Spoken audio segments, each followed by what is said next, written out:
Good morning, everybody. Today in our SST class, we will continue the chapter the Indian Independence. Okay. Today we will discuss about the non-cooperations movement from this chapter. Okay. First, the treatment the which is given by the British, the Caliph, and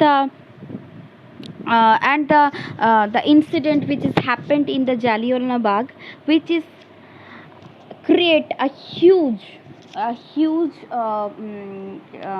movement or revolutions among the Hindu and the Muslim. Okay, and another things that Gandhiji then that time decided to launch the non-cooperation movement, a national wide campaign with the Khilafat and the many others leaders. Okay, and the Hindus and the Muslims were now together to protest against the British in a peaceful way. I already told you there is a two group, which group is one group is believe in a peaceful way, and they are called the moderates.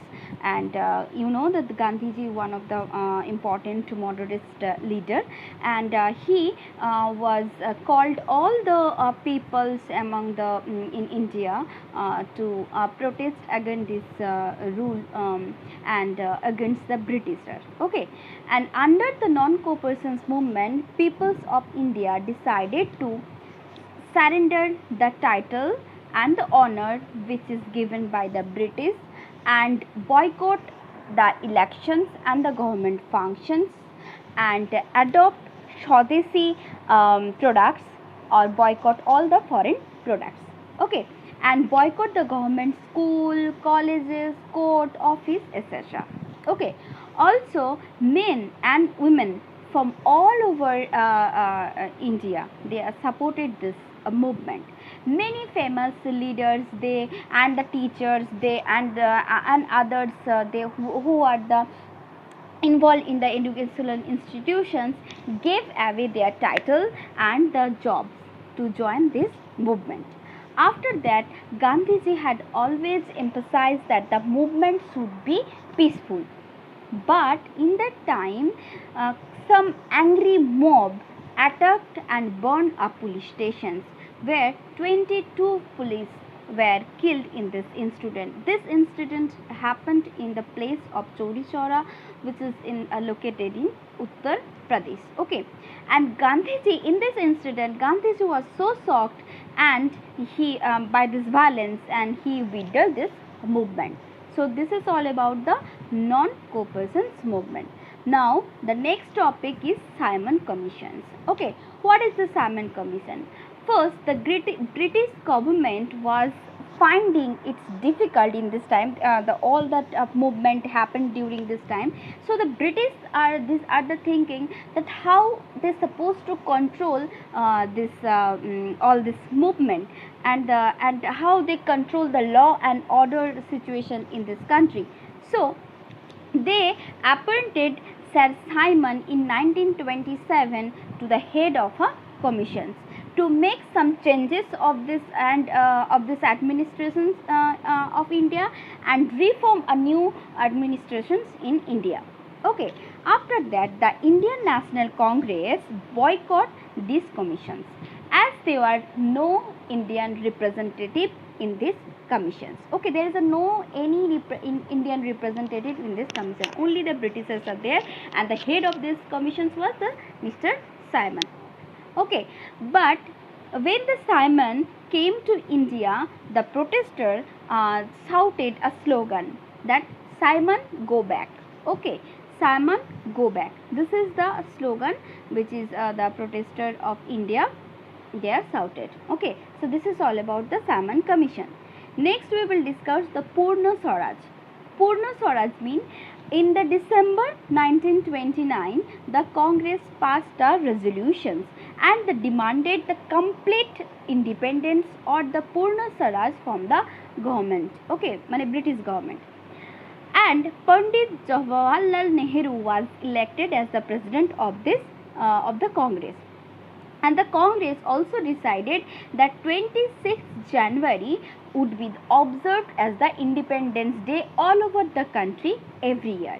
And then the first Independence Day was celebrated on 26th January 1930 in Kolkata. First Independence Day celebrated on 26th January 1930, where in Kolkata. You have to remember this line. Okay, this is very important. Next, the Indian flag was hosted and the Independence pledge was taken by the member of the Indian National Congress. And this celebrations continue till all over India and become the independent nations. After independence, since 1950, this day is being observed as all of you know that 26th January we celebrate it now as a Republic Day. Okay. Next we will discuss about the civil disobedient movement. Civil disobedient movement, what is that? Gandhiji launched another movement that is named as the civil disobedient movement. When? In 1930. To disobey the British law. Okay. Foreign clothes were burned, government, school, colleges were boycotted, and the cotton was spun using in charkha. All of you see the picture Gandhiji with the charkha, right? So the cotton only using in charkha on a large scale. Are all the people in India, they boycotted all the foreign products. Okay, all the foreign products, all the schools, colleges, they boycotted each and everything. Okay, they only uses the deshi. Okay, so this is things. Peasants or farmers also refused to pay the tax. Okay, and the British administrations come to stand still in many places. And this is the most important movement. After that, now we will discuss about the Dandi March. This is very important for short note. On May 1930, Gandhiji marched with his followers to Dandi. Why they went to the Dandi?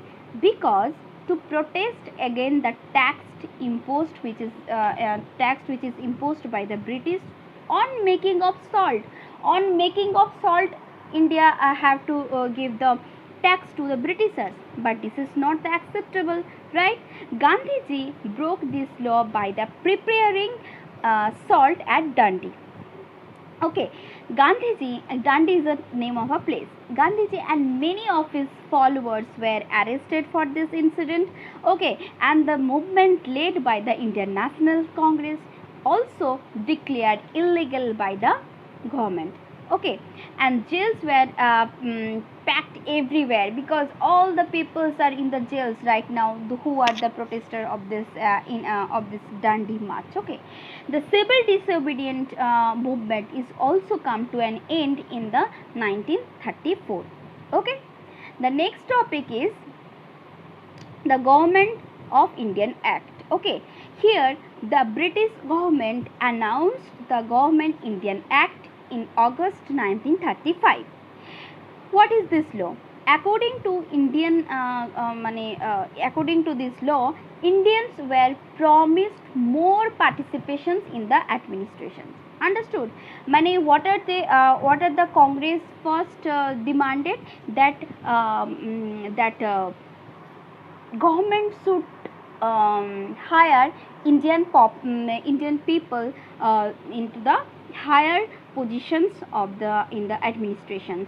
Now they are because of this all this movement, Britishers decided that they should change a little in the act, but little change means they were promised that in the administrations, in the office, they will hire Indian people, but the actual power remain with the Britishers. If there is any officers, Indian officers is there, they have no power. Only all the actual power will in the hand of the Britishers. So the Congress disapproved because they only needed this because of they need the power. So they disapproved this act, and they still decided to give it a try, and in that time they contested in elections, okay, and owned the most of the province and formed a provisional government, okay. Now the Quit India movement, it is very important. The Quit India movement was launched in August 1942 in a response of Gandhiji's call, immediate in all over the immediate independence, okay. Immediate independence is the main motto for the Quit India movement, okay. Here he insists the British must leave India, and raise the slogan. Here the important slogan, do or die, okay, to attain the complete independence, because the Quit India movement, they demanded only for the full independence, okay, full independence, okay. And the Quit India movement made the Britishers realize that they could not rule any longer by force in India, so they decided to leave India and go away, okay. Now the next topic is the dawn of Indian independence, okay. After when the British decided to quit India, Muhammad Ali Jinnah, okay, the leader of the Muslim League, demanded a separate nation for the Muslims, okay, and he wanted it to be known as Pakistan. And Mahatma Gandhi, in this is the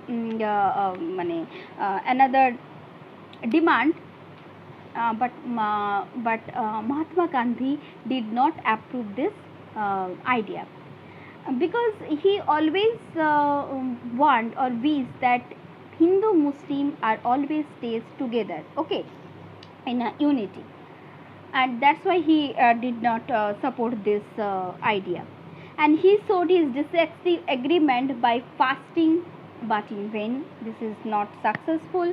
So after that, the divide and rule policy of the Britishers was successful at last, and they divided the full in Hindustan or India into the two part. On 15th August 1947, they was divided two independence country. One is India, another one is Pakistan, okay. So this is all about the Indian independence, okay. I hope all of you understood. If there is a problem or any doubt, you can comment here, and please subscribe my channel, like and share. Thank you.